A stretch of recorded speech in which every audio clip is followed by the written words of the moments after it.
श्री स्वामी समर्थ आपल्या यूट्यूब चॅनेलवरती तुमच्या सर्वांचं पुन्हा एकदा मी खूप मनापासून स्वागत करते। सर्वात प्रथम तुम्हा सर्वांना दिवाळीच्या खूप खूप शुभेच्छा। तर आज आपण दिवाळीतील लक्ष्मीपूजन अगदी साध्या सोप्या पद्धतीने कसं करायचं हे मी तुम्हाला दाखवणार आहे। दिवाळीतील सर्वात महत्त्वाचा दिवस म्हणजे लक्ष्मीपूजन। लक्ष्मीपूजनाच्या दिवशी म्हणजेच अश्विन अमावस्या संध्याकाळी योग्य मुहूर्तावर जर तुम्ही लक्ष्मीची पूजा केली तर तुमच्या घरातील लक्ष्मी स्थिर राहते आणि आपल्याला वर्षभर सुख समृद्धी ऐश्वर्य आरोग्य धनसंपदा प्राप्त होते। म्हणून या दिवशी लक्ष्मीपूजन तसेच कुबेर पूजन देखील केले जाते। तर आज आपण साधी सोपी विधिवत लक्ष्मीपूजा कशी करायची ते पाहणार आहोत। त्याच सोबत लक्ष्मीपूजनाचा शुभ मुहूर्त मंत्र सुद्धा मी या व्हिडिओमध्ये सांगितलेला आहे। तर त्यासाठी हा व्हिडिओ शेवटपर्यंत पहा। चॅनलवरती नवीन असाल तर आपल्या अन्वीज मराठी कॉर्नर या चॅनलला सबस्क्राइब करायला विसरू नका। लगेच आपण आजच्या व्हिडिओला सुरुवात करूया। यावर्षी रविवार दिनांक 12 नोव्हेंबर 2023 रोजी लक्ष्मीपूजन केलं जाणार आहे। लक्ष्मीपूजनचा शुभ मुहूर्त सायंकाळी 5:59 पासून ते रात्री 8:33 पर्यंत, म्हणजे सायंकाळी 6 ते रात्री 8:30 पर्यंत तुम्ही कधीही लक्ष्मीपूजन करू शकता। या सायंकाळच्या मुहूर्तावरच आपल्याला लक्ष्मीपूजन करायचं असतं। लक्ष्मीपूजनची मांडणी करण्यापूर्वी आपलं घर आधी आपण स्वच्छ करून घ्यायचं आहे। सुरुवात तुळशी पूजनापासून करायची आहे। सायंकाळ होताच तुळशीजवळ दिवा लावायचा, तुळशीची पूजा करायची, उंबरठ्यावरती लक्ष्मीची पावलं काढायची आणि त्यानंतर मग घरातील लक्ष्मीपूजन तुम्ही करू शकता। ह्या पूजेसाठी बरंचसं साहित्य लागतं, त्यामुळे तुम्ही आधी तासभर मांडणी करून ठेवू शकता, साहित्याची जुळवाजुळव करून ठेवू शकता, मग योग्य मुहूर्तावर पूजन केलं तरीही चालेल। ज्या ठिकाणी पूजा मांडायची आहे तिथली सुद्धा जागा स्वच्छ करून घ्यावी, तिथे पाट किंवा चौरंग मांडावा, त्यावरती लाल रंगाचं वस्त्र टाकावं। देवीला लाल रंग अतिशय प्रिय आहे, त्यामुळे इथे मी लाल रंगाचं वस्त्र टाकलेलं आहे। त्याचबरोबर आपल्याला जी काही सजावट करायची असेल ती आपण करून घेऊ शकता। इथे मी दोन्ही बाजूला 2 समई ठेवत आहे, कारण लक्ष्मीपूजनात समईचा देखील एक मान असतो, त्यामुळे आपण समई देखील लावायची आहे। पूजेला बसताना सर्व साहित्य जवळ घेऊन बसावं आणि पूजेच्या सर्व साहित्यावर आणि पूजेच्या ठिकाणी आपल्याला एका फुलाने शुद्ध पाणी शिंपडून घ्यायचं आहे। लक्ष्मीपूजनासाठी लागणारं संपूर्ण साहित्य याचा वेगळा व्हिडिओ आपल्या चॅनलवरती आहे, तो तुम्ही पाहू शकता। सर्वात आधी आपण अग्नीच्या साक्षीने पूजेला सुरुवात करूया। इथे मी समई प्रज्वलित करून समईची पूजा करून घेणार आहे। समईला हळदी कुंकू अक्षता फुल वाहायचं आणि नमस्कार करायचा। शुभं करोति कल्याणम आरोग्यम धनसंपदा शत्रुबुद्धी विनाशाय दीप ज्योती नमोस्तुते। दिव्याची पूजा करताना हा साधा सोपा मंत्र तुम्ही म्हणू शकता। पूजेला सुरुवात करण्यापूर्वी आचमन करायचं आहे, त्यासाठी डाव्या हाताने पळीने उजव्या हातामध्ये पाणी घेऊन ते प्राशन करायचं आहे। ओम केशवाय नमः। दुसऱ्या वेळेस पुन्हा पाणी घेऊन ते प्यायचं आहे। ओम नारायणाय नमः। तिसऱ्या वेळेस पण हे पाणी प्यायचं आहे। ओम माधवाय नमः। नंतर 2 वेळेस पाणी खाली ताम्हणात सोडायचं आहे। ओम गोविंदाय नमः। ओम विष्णवे नमः। तर सर्वात प्रथम आपण कलश स्थापना करून घेऊया। तर लक्ष्मीच्या उजव्या बाजूला आपण कलश ठेवायचा आहे। तर इथे मी तांदळाने अष्टदल कमळ काढून त्यावरती कलश स्थापन करणार आहे। तुम्ही अष्टदल कमळ काढू शकता किंवा तांदळाची रास ठेवू शकता, स्वस्तिक देखील काढू शकता। एका प्लेटमध्ये तांदूळ ठेवून त्यावरती कलश ठेवला तरीही चालेल। त्यावरती हळदी कुंकू वाहून आपण कलश स्थापन करून घेणार आहोत। मी या कलशावरती आधीच कुंकवाने स्वस्तिक आणि 2-2 रेषा देखील ओढून घेतलेल्या आहेत। 5 नाम देखील मी ओढून घेतलेले आहेत। कलश स्वच्छ पाण्याने भरून घ्यायचा आहे। त्या कलशामध्ये हळदी कुंकू अक्षता सुपारी नाणं आणि 1 फूल टाकायचं आहे। त्या कलशामध्ये विड्याची 5 किंवा 7 पानं किंवा आंब्याचा डहाळा ठेवला तरीही चालेल आणि त्यावरती श्रीफळ ठेवायचं आहे। त्याचबरोबर मी पाटावरती आधीच थोड्या अक्षता ठेवून महालक्ष्मीचा फोटो देखील ठेवलेला आहे।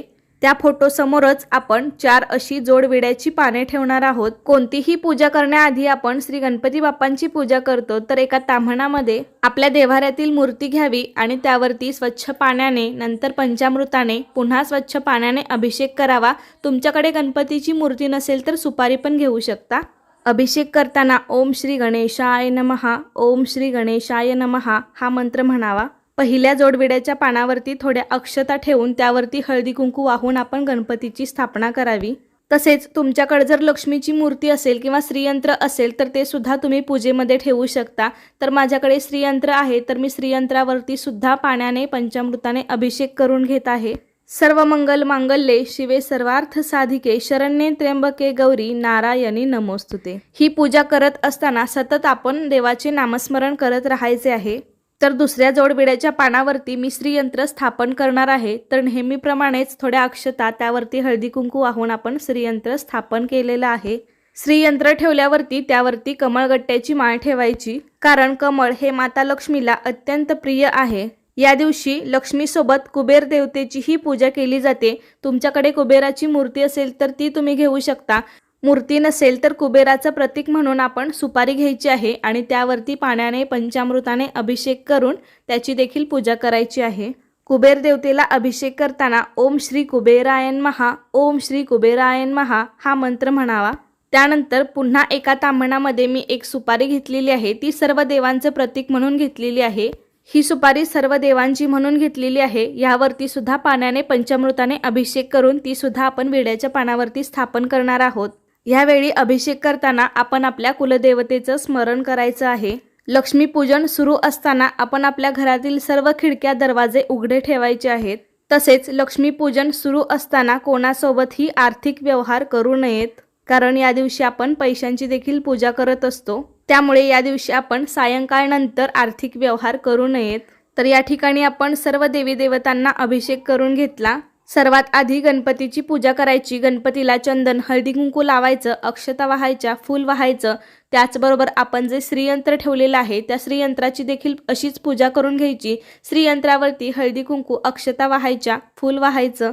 त्यानंतर धनाची देवता कुबेराची देखील पूजा करून घ्यायची। हळदी कुंकू, अक्षता, फूल वाहायचं। त्याचबरोबर आपण जी सर्व देवांची सुपारी ठेवली होती त्याची देखील पूजा करून घ्यायची। चंदन हळदी कुंकू लावायचं, अक्षता आणि फूल वाहायचं।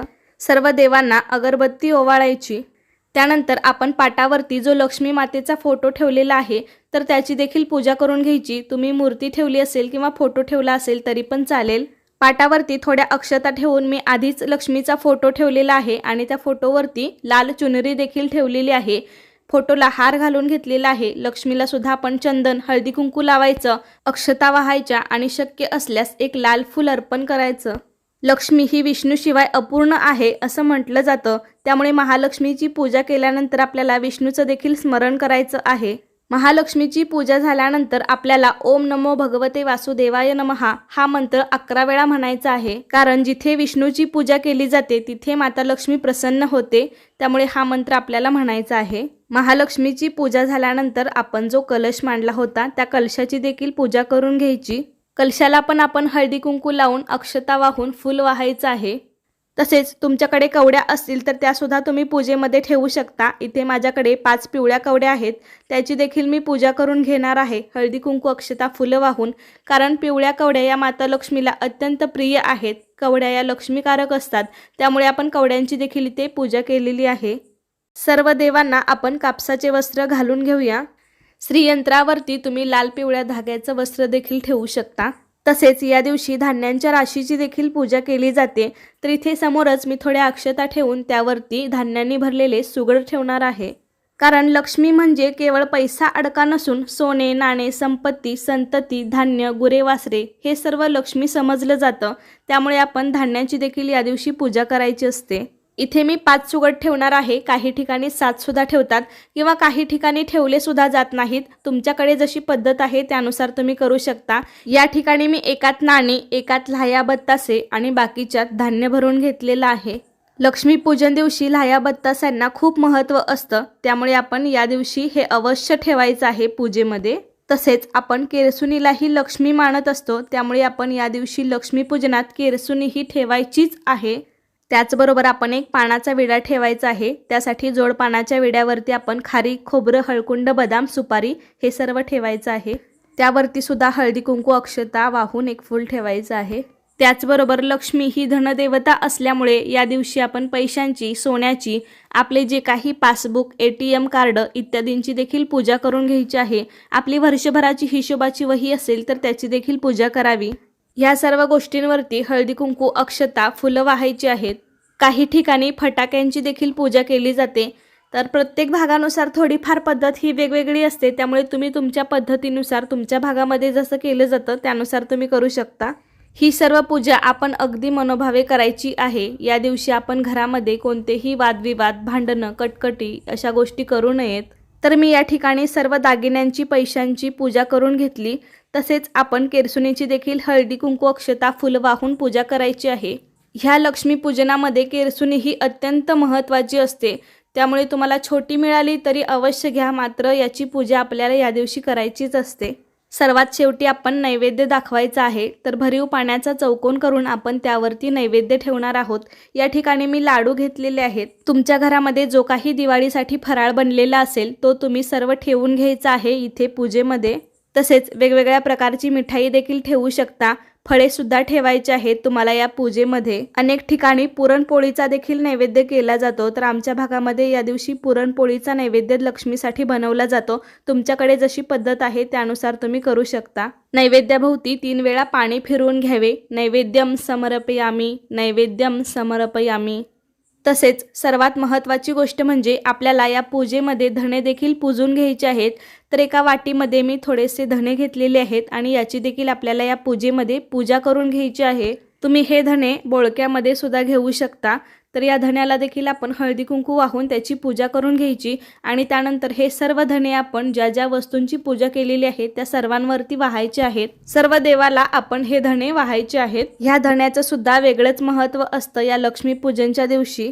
तसेच या पूजेमध्ये अत्तर सुद्धा लागतो, तर तो सुद्धा आपण घेतला असेल तर तो देखील लावून घ्यावा। आपण या पूजेमध्ये मातीचे काही दिवे सजावटीसाठी ठेवले असतील तर ते देखील प्रज्वलित करून घ्यावेत। त्यानंतर सर्वात शेवटी आपल्याला धूप दीप ओवाळून घ्यायचा आहे। घंटी घेतली असेल तर या पूजेमध्ये घंटीची देखील पूजा करून घ्यावी। त्यानंतर सर्वात शेवटी घरातील सर्वांनी मिळून आरती करायची आहे। यावेळी तुम्ही पहिल्यांदा गणपतीची आरती, त्यानंतर महालक्ष्मीची आरती म्हणू शकता। येत नसेल तर मोबाईलवरती यूट्यूबवरती लावून देखील तुम्ही आरती करू शकता। पूजा झाल्यावर घरातील सर्व मंडळींनी नमस्कार करावा, हात जोडून म्हणावे की तुझी पूजा मी अगदी साध्या सोप्या पद्धतीने केली आहे, पण मनोभावे केली आहे।